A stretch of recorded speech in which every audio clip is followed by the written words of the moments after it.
I have come here to chew bubblegum and kick ass. And I'm all out of bubblegum.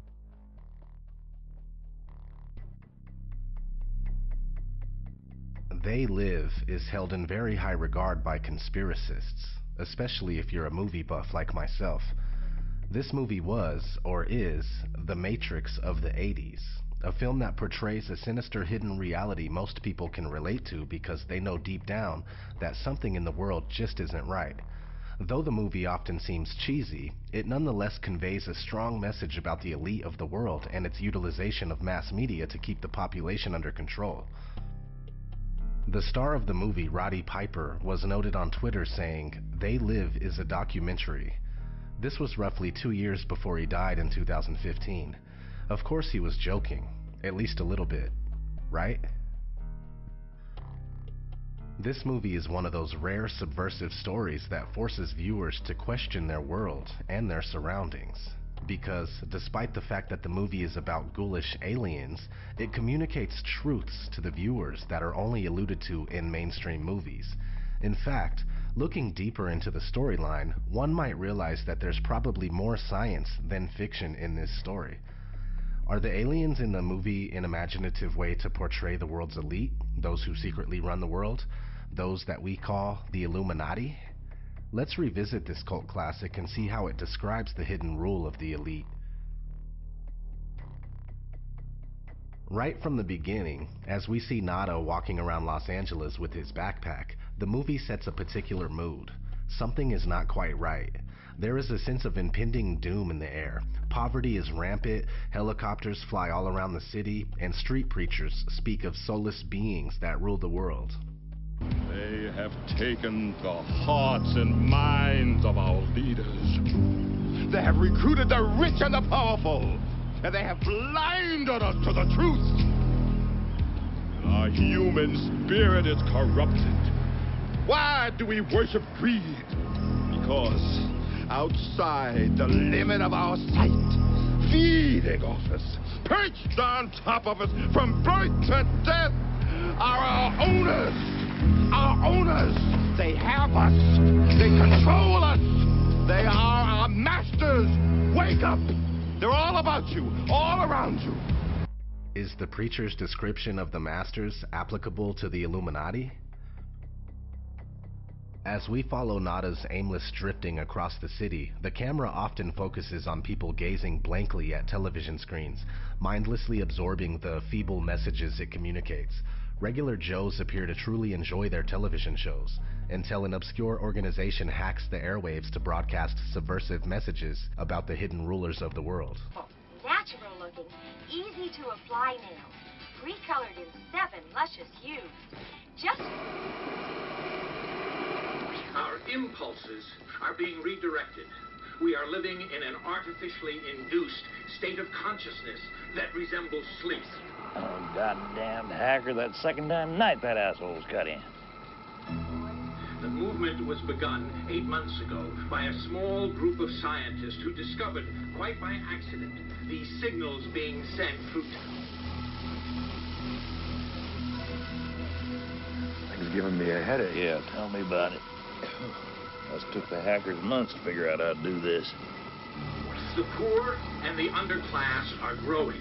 Racial justice and human rights are non-existent. They have created a repressive society, and we are their unwitting accomplices. Their intention to rule rests with the annihilation of consciousness. We have been lulled into a trance. They have made us indifferent to ourselves, to others. We are focused only on our own gain.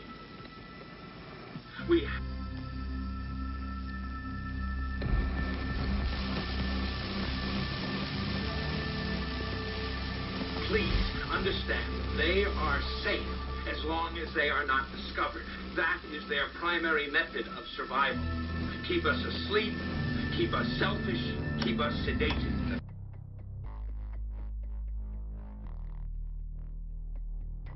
The average Joes who watch this pirated TV broadcast all get a massive headache. The raw truth is indeed too much for most people to bear. One such viewer switches the channel after telling the guy on TV, "Blow it out your ass." Just like today, most people do not want to hear about this kind of stuff. They just want to go back to playing on their phone or mindlessly viewing television.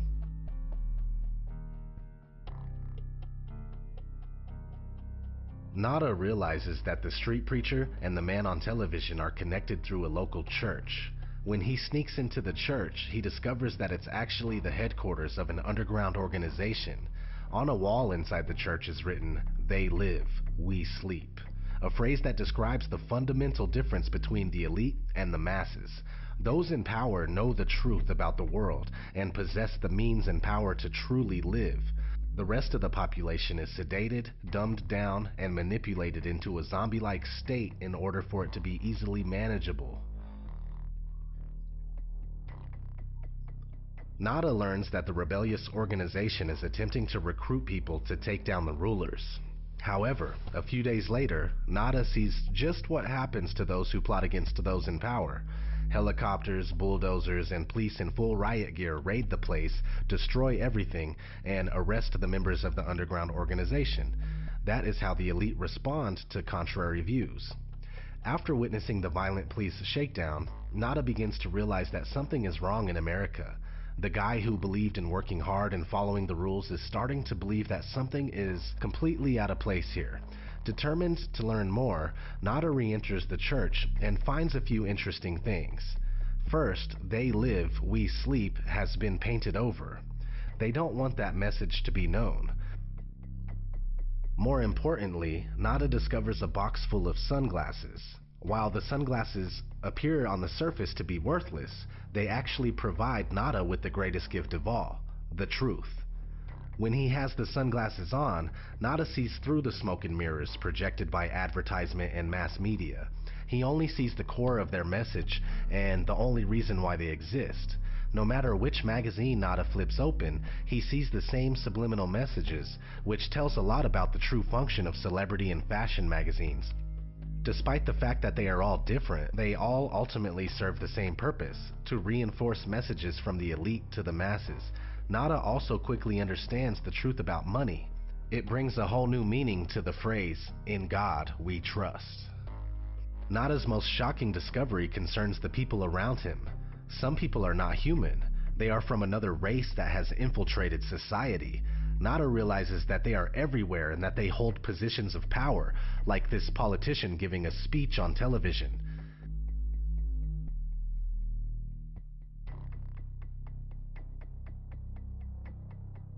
When the aliens realize that Nada can see through their disguise, they immediately alert the authorities, saying, "I've got one that can see." Being able to see is obviously frowned upon by the aliens. They do not like to be exposed. Nada quickly becomes a social outcast and aliens start closing in on him.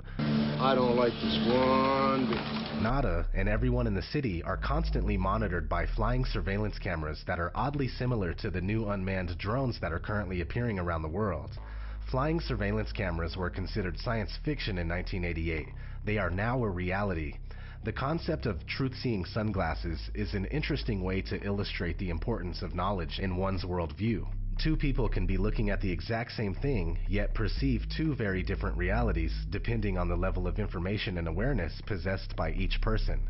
Nada's sunglasses can therefore represent one's knowledge of the truth, which allows a clear perception of reality. Upon learning the appalling truth about the world, Nada feels the need to share this vital information with his friend, Frank. Nada, however, quickly realizes that some people do not want to hear about the truth. In fact, many actually get angry and offended at the simple mention of something that alludes to it. When Nada asks Frank to put the sunglasses on so he can see what he sees, Frank firmly refuses and calls him a crazy mother. Nada replies with another classic line. Either put on these glasses or start eating that trash can. Followed by one of the longest one-on-one fight scenes I have ever seen in my life.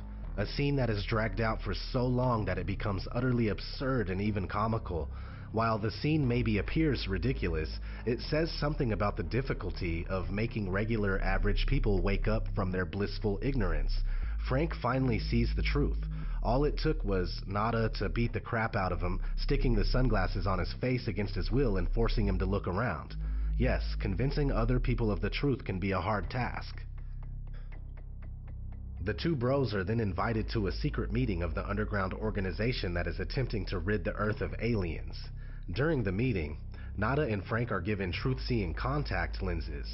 The sunglasses gave truth-seers a nasty headache, especially when they are taken off. When first exposed to the truth, adapting to the new reality can indeed be difficult, and even painful.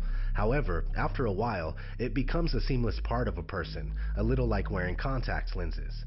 Nada and Frank also learn that humans are being recruited by the aliens in exchange for wealth and power. As the leader of the underground organization says, Most of us just sell out right away. it is rather easy to make a correlation between the movie and the actual politicians and celebrities we've seen in the past who readily sell their soul to the Illuminati in exchange for wealth, power, and celebrity status. However, the meeting doesn't last long as the police barge in and start shooting everyone in there. They are designated as a terrorist organization by the elite. Nada and Frank manage to escape and accidentally find themselves behind enemy lines in the aliens' underground base. While exploring the alien base, Nada and Frank stumble upon a party thrown by the aliens for human collaborators to thank them for their partnership.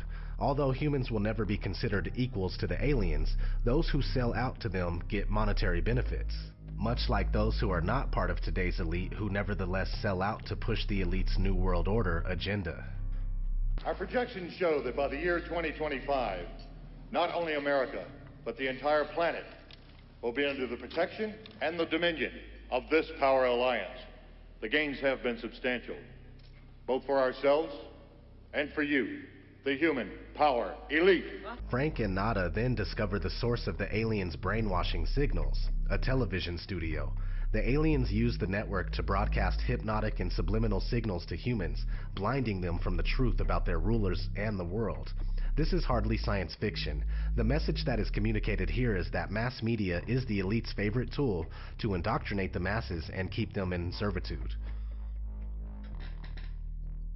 Nada realizes that the only way to save humanity from the grips of the aliens is to go to the roof of the TV station's building to take down the emitter of the subliminal messages, disguised as a satellite dish. Indeed, without an elite-controlled mass media, indoctrinating the masses will be a lot more difficult. So Nada and Frank start shooting their way towards the roof. Not an easy task.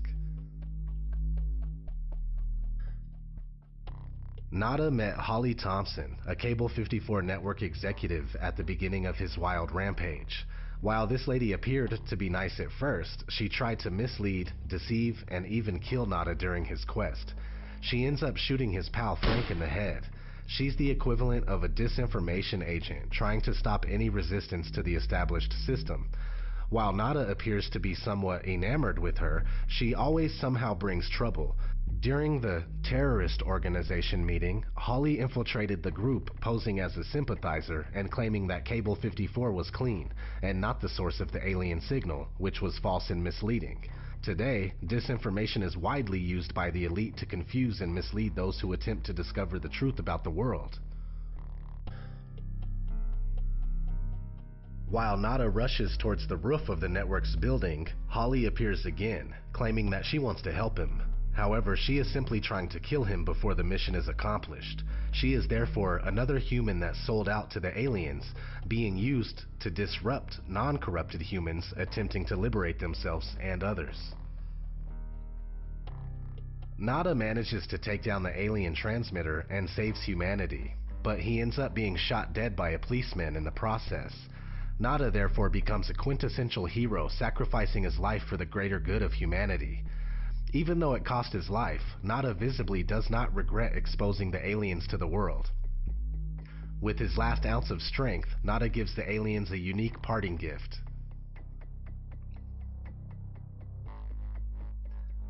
Once the aliens' satellite dish is down, the masses are able to see the world as it is. The aliens' ugly faces are exposed to the world. TV viewers all over now realize that those giving the daily news were also those who controlled them.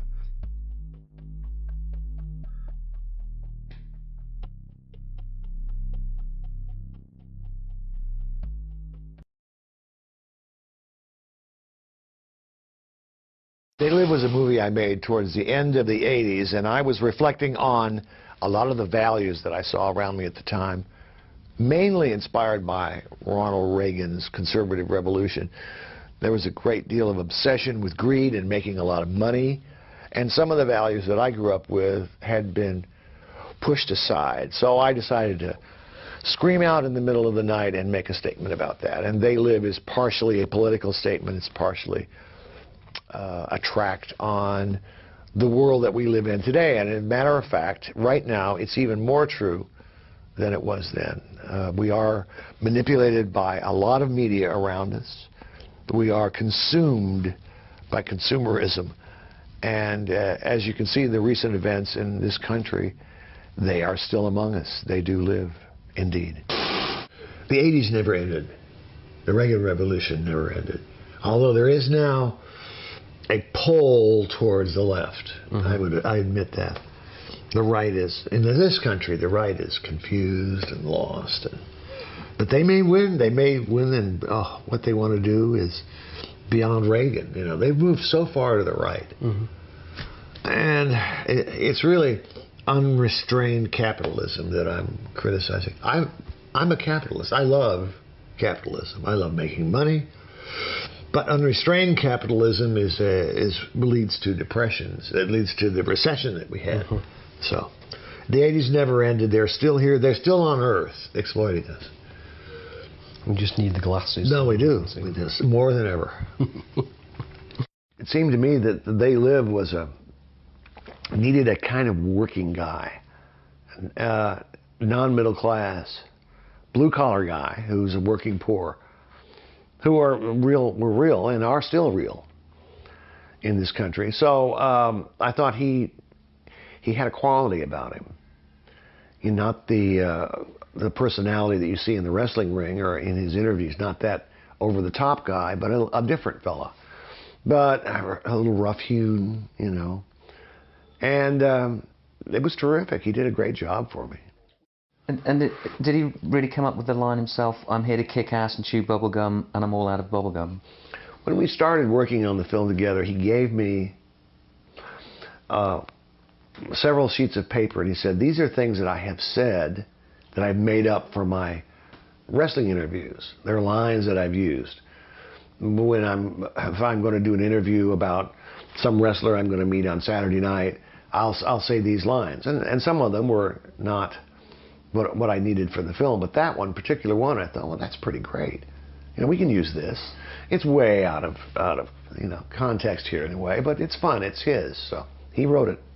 Do you think the film has still some relevant social commentary?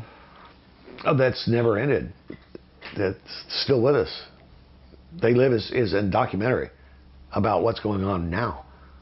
Relevance, of course, yeah, it's still here.